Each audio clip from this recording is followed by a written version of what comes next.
వేరే ఛార్జర్తో మీ phone charge చేస్తున్నారా? మీరు మీ ఛార్జర్ని ఇంట్లోనే మర్చిపోయి ఆఫీసులో, కాలేజీలో ఇతర ఛార్జర్తో మీ ఫోన్ బ్యాటరీ ఫుల్ చేసుకుంటున్నారా? అయితే మీరు జాగ్రత్తగా ఉండాల్సిందే. ఎందుకంటే మీ ఫోన్ ఎప్పుడైనా పేలిపోవచ్చు. అవును, మీరు విన్నది నిజమే.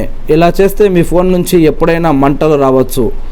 ఒక ఫోన్కి సపోర్ట్ చేసే ఛార్జర్ మరో ఫోన్కి కూడా సపోర్ట్ చేస్తుంది. అలా అని వేరే ఛార్జర్తో మీ ఫోన్కి ఛార్జింగ్ పెట్టడం అంత సేఫ్ కాదు. ఉదాహరణకు మీ ఫోన్ బ్యాటరీ 20 వాట్ల వరకు మాత్రమే సపోర్ట్ చేస్తుంది అనుకుందాం.